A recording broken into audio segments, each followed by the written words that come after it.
Welcome to the Obvious Podcast, episode number 66. I'm Sonny Macon, CEO at ABC Florida East Coast. And I'm Peter Daiga, President and CEO at ABC Florida East Coast. You're listening to the Obvious Podcast, where all opinions expressed are our own, all right, unless we say otherwise. Love the show? We ask you to subscribe on any major podcast platform or watch us in action on YouTube.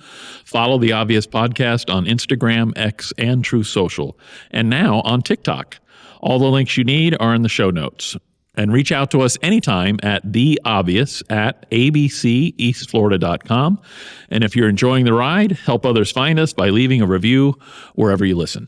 Happy Friday, son. Happy Friday. Thanksgiving is over. Leftovers are finished. Not quite for me. Not quite? You still have reaping I'm still reaping the benefits. So, okay. What's your favorite leftovers? Oh, man. My sister made the best turkey soup we've ever had. It was so delicious. Turkey soup. Love it. Turkey sandwiches. I had a special request this year. I don't know. I saw something on TV and it reminded me of memories of a open face, like chip beef, chip turkey with gravy on an open face sandwich. Yep. Had that. Was delicious. Loves those. And a new tradition this year for us. You didn't know this was going to be a post-Thanksgiving podcast, but my sister made shepherd's pie with all our leftover mashed potatoes because we had buckets of it. It seemed like leftover.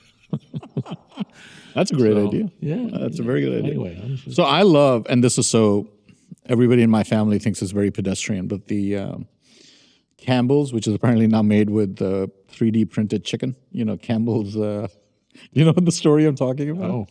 One of their executives got recorded complaining about how trashy Campbell's was and it was for poor people. Oh my God, it sounds like that woman running for Congress in Nashville. Oh yeah, the one who hates Nashville? Hates Nashville. Yeah. Well, this guy hated Campbell's and he's just Didn't we do an episode on people who hate run the brands that they hate? Yep, she should have been on there.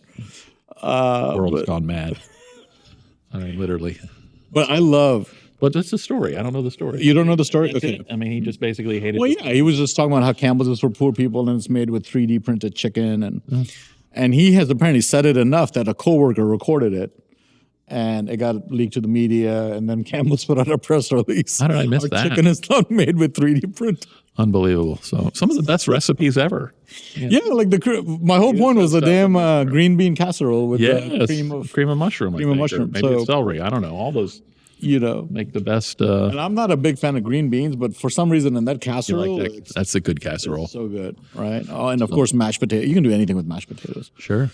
Yeah. Right. My dad always used to make the joke when I was growing up. He's like, "You can go anywhere in the world, you'll find Indians and potatoes." You know, they're everywhere. Your dad is great. We should have him as a guest.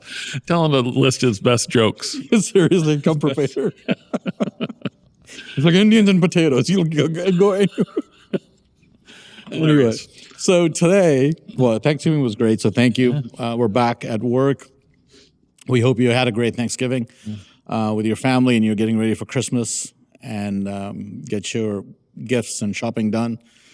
Now, but always remember, Christmas is not about what Santa does, it's about what Jesus did for you. So that's right. Slow down as the commercials on Fox News and I'm sure other places are, don't let the season get away from you. So, yeah, for sure. So let's talk about Venezuela. Wow. Yeah, the earth certainly hasn't stopped churning. So we were asked to kind of, a few people, including people in our studios, were curious about our opinion on what's happening in Venezuela. So we figured, it's in the news. Mm-hmm. Let's talk about Venezuela because a lot of people don't understand. Well, clearly the younger generation has lost its mind on what socialism is, but that's a different. Well, I mean, I'm going to start with my perspective, and certainly the message that I'm getting from the administration is this has nothing to do with anything except for the fact that as a narco state with a dictator, which a year ago or whenever the hell that last quote unquote election was, pretty much the whole world, even the UN, and if you can get the UN to basically say the election was, right? I mean, that it's really bad, right. But pretty much the whole world was, he lost that election by a landslide and yet just, he's still in office. Anyway, there are 1,000,001 reasons, I think, to want him out, to want true democracy to flourish, I think in Venezuela. We've talked a lot in the past, as have a whole lot of other people since 98 or whenever this revolution, happened in Venezuela, when it became if it wasn't it was one of the most richest, prosperous countries in Central and South America. Yeah. And in a short 20 years or 25 years, it's now one of the poorest, where you hear stories of, god-awful stories of poverty and whatnot. Any event, to me, the message I've heard loud and clear is this has nothing to do except for the fact that we finally have a president and an administration that is taking the war on drugs seriously. And that country is a narco trafficking country. And we got somebody who wants to put it into it, And the thing that infuriates me the most, because a lot of attention right now is being given to the targeting, the boats and whatnot, and or whatever future targeting may be coming, because it seems to be that's a lot of the messaging right now, that this may escalate from just targeting narco boats on the high seas to narco camps and farms and production facilities on land. Right. And honestly, I can't help but think how racist this seems to me. But for my whole life, we would bomb the hell out of anybody in the desert. Yeah. And nobody would ever claim war crimes or there was a problem. Yeah. You don't know their names. Mm-hmm. Or, there was even, I think somebody came up with an example during the Obama administration, or it was, I don't know, maybe it might have been the Biden administration. It was Obama. Somebody survived, and they did a second strike to kill whatever survivors there were. Obama took out a U.S. citizen. That's right, a whole family. They were like, oops, oh no, it was an innocent family, sorry. Yeah. There was no mention of war crimes then. There was no complaining about, how many lawyers have signed off on this or whatever. So, but for some reason, when you got a president that is actually fighting the drug war, there's your first clue, perhaps, right? You actually got somebody who's actually fighting the drug war, right? And all of a sudden it's a problem. Not just living with it, right? Right. But the thing with this president is, you've seen the memes, right? He could come out and cure cancer tomorrow, and they'd be like, look at all the doctors he's putting out of business. Mm-hmm. So it doesn't matter what side he's on. Somebody they got a name for it, TDS, right? Or no, it's a better name that you came up or told me about. It's not Trump derangement syndrome. It's anyway. Somebody came up with, So Venezuela has incredible oil reserves, right? Mr. Producer reminded me they were a founding member of OPEC. Still a member of OPEC. Clearly the source of most of its wealth and its history. And then here comes Hugo. Am I saying that right? Hugo Chavez? Hugo Chavez in 1998, right? Starts taking over private property, means of production, destroying the wealthy leave. I have friends who left Venezuela at that time and are now here and ensconced and who doesn't know? Especially here in South Florida. Here in South Florida, yeah. The Venezuelans that have left. So, and then completely proceeds to destroy the country. Maduro takes over. By the way, I gotta mention this. There's a great picture of Maduro on the internet during a broadcast to the country, where he just kind of stops to take a bite out of an empanada. I haven't seen it. What is so great about it? Just because it looks ridiculous? It looks absolutely insane. Oh, Lord. Yeah. And I know he gets made fun of in Venezuela about his weight and the fact that he has to. I'm going to have Mr. Producer stop a federal or national speech to take a bite of an empanada. We're going to put it up in the. We'll put it up in the show. All right. I look forward. That'll be a good reason for me to listen to this again. to see that picture. So it's, but to your point about really quite sad. It really is quite sad. It's sad. People have paid a real price, and the country has been decimated. And I'd like to spend more time actually talking about that. I don't know what the answer is, but my God, it's frustrated me my whole life, regardless of what part of the world it's in. But boy, it seems to really be problematic in Latin countries. With voting for dictators like in Nicaragua. Bolivia just shed one, I think. They had the socialists, Argentina, of course. Brazil has done it recently. Yeah. I don't know. They just tend to have this. But then you got success stories. Like I read an article recently about in Argentina, the supply of rental apartments had skyrocketed. Yeah. Because the rent control went away. Yeah. And because the supply skyrocketed. He's turned around like deficits and like in the matter of course of a couple of years, I think, since Meal? Is it a Mile, I'm not sure. Mile? How do you say it? Mile? Mile? Malay. All right. So, I mean, great hair, right? Right. Great hair for a world He's leader. the Trump of Argentina. Yeah. Can you make sure you put up his picture too, and so our audience can see his Get the hair? best one with his hair you can possibly find. Listen, we respect good hair on the show, right? Peter. So anyway, yeah. Peter and I have successfully fought off baldness Well, in our middle it's a age. good thing the camera's facing front.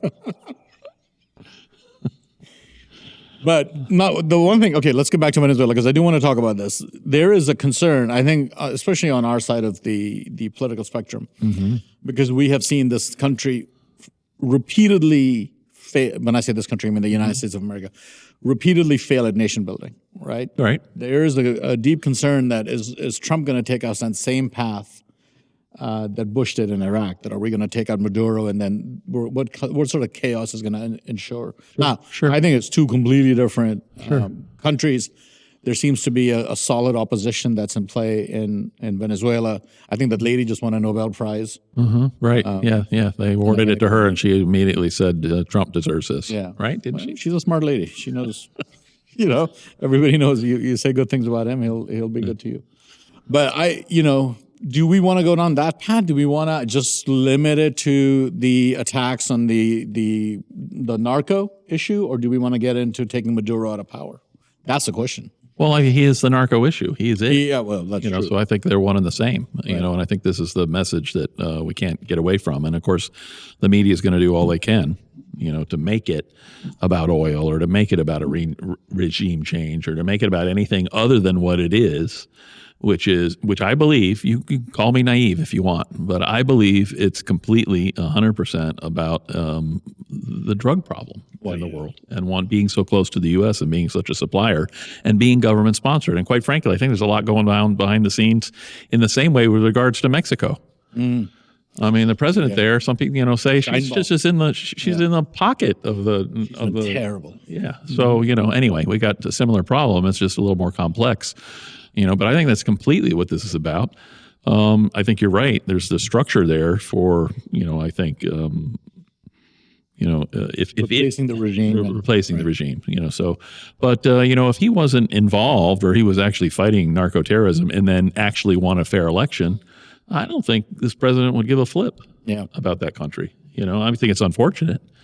Because I think, although he's certainly playing, I think Honduras had an election yesterday or, I don't know, earlier this week. And he was very vocal about, the candidate he supported and was, again, people criticize him for this, but, he was basically saying, if our preferred candidate or his preferred candidate didn't win, you could kiss whatever aid U.S., sorry. You don't just get it for free. He's president of the United States is within his rights to use that kind of influence and power. Isn't that the whole point of foreign aid, to be able to leverage it? I mean, you don't think other countries do it in our elections? Right. So via social media and other things. So, why can't he say, look, your future is better tied to this person. And if you guys don't make the right decision, you're not getting our support. You're not getting our money. All right. And right now it's so close that they're doing the whole, this doesn't sound familiar to you or to me or anybody listening or watching or to President Trump. Oh, we're going to do a recount, So because their guy didn't win, their leftist, candidate didn't win in Honduras. In Honduras? So, yeah. So anyway, to me, this is completely all about narco-terrorism, and it just infuriates me that you have one side of the political spectrum in this country. It infuriates me that people still buy into the fact that socialism works, right? I mean, it has failed again and again and again and again, and it's just like. Yeah. What is one of the values or the, I don't want to say the mission statement, that's a little more precise, but, the values of this organization? It's freedom. It's free markets. Oh, ABC? Yeah. Oh, yeah, of course. Free markets. Freedoms and free markets and, freedom for people and employees to be able to freely choose whether to affiliate with a union or not.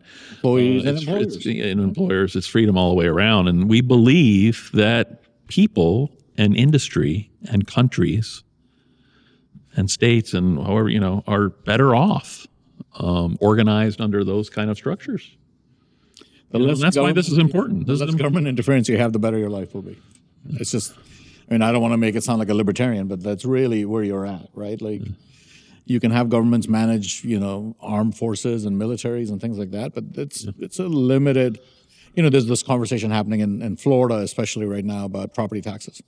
And every politician's like, well, what services can you do without? I'm like, well, most of them, right? Hey, how much money do you need? Like firefighting, great, all for it. Tax me for that, right? Yep. But while you do it, make them do other stuff while they're waiting for the fire to break out. Seriously, I love our firefighters, but they we could put them to good use. Their trucks are educating, and I know they do a lot of that. But, oh man, this is gonna get some mail for us. Putting the firefighters to good use. While they're waiting for that call. Right, just make sure you write attention, Peter Daiga, in the subject line. Because I did not say that. I learned that from my mother, God rest her soul. So who was a public administrator. About putting firefighters to good use? Well, she was a public administrator most of her life. And she, again, we all love our firefighters, but yeah. I did. I'm not going to tell you what city it was, but I had a city manager for a city located in South Florida complain to me at lunch about how much money they were having to spend on fire trucks and computers for the fire department. And he's like, you can't say no because, they're heroes. And you say no, you're like, what are you, anti-first responders? Right. What are you, for fires breaking out everywhere? Not being able to put them out? These guys.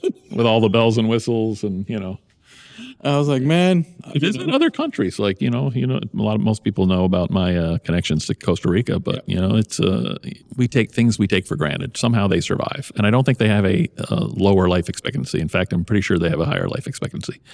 There's no, maybe I'm getting this wrong. I hope I'm not going to offend my Costa Rican family and friends, but, you got to kind of like subscribe to the Red Cross.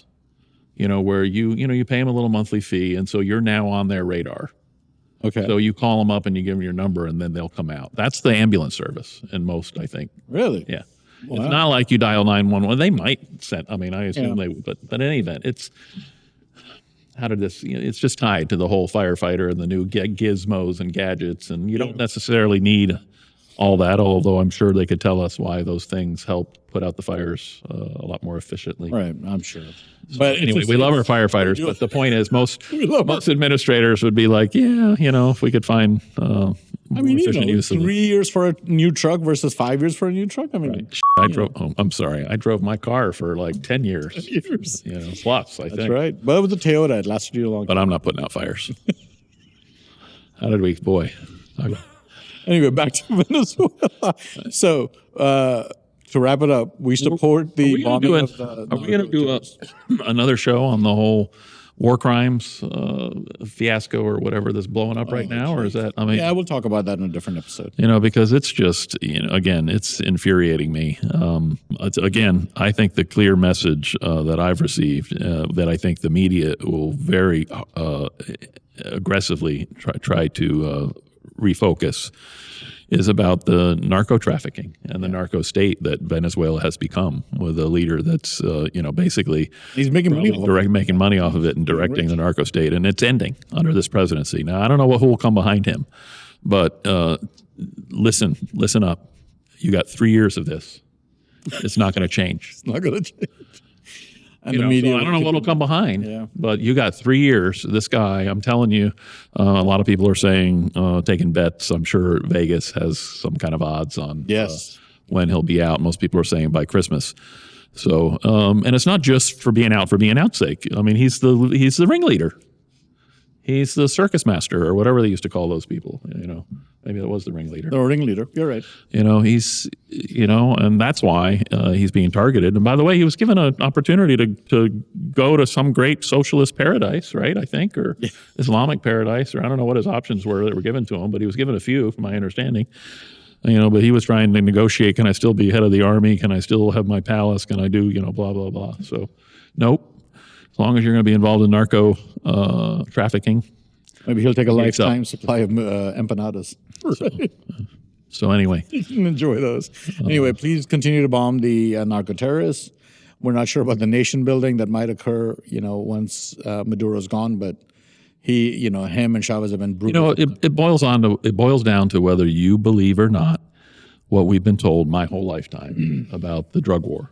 Yeah. and the harm that drugs have do to people and do to the country. You either really believe that or you don't. If you believe it, it's a war. And instead of giving it lip service, we've got somebody who is actually trying to put an end to it. Yeah. Now, nobody's under any, whatever illusions that it's gonna be easy or it's gonna end overnight. When you're talking about this kind of money and these kind of addictions, it's not going to be easy. But you got somebody who's trying. But I can tell you, most of them shut down the border, across Mexico. He's shutting down the number one narco state probably in the region, or number two. But you really got to go after the manufacturing of fentanyl, and that's all happening in China. And that's the issue. And he's been doing that too, right? Yeah. That's been a big part of the negotiations and talks brought it up many times. And tariffs. I mean, there's a tariff he's imposing right now on China goods precisely because of their lack of response to the fentanyl production. So, in any event, he's waging a all-out war on all fronts, I think, on this. And this is just getting a lot of attention because it's given the left something to hang their, go after Trump's a boogeyman, syndrome. Well, so we'll do an episode for freedom-loving people in the world. I think, we, you got to support Commander-in-Chief that's trying to take action against one of the biggest, if not one of the biggest threats to the country that he's the head of. So, and we kind of say that expression, freedom-loving people, thinking that's most people, but it really isn't. It's interestingly small. It's a point worth. Yeah. Unfortunately. It's unfortunately. All right. We are out of time. Thank you for joining us. We hope you enjoyed this episode of Venezuela / narco / Thanksgiving / anyway. Have a great Thanks week. For joining us in this conversation. So. And we are looking forward to seeing you next Friday. For comments, send us an email at theobvious@abceastflorida.com, and we will see you next Friday. All right. Ciao.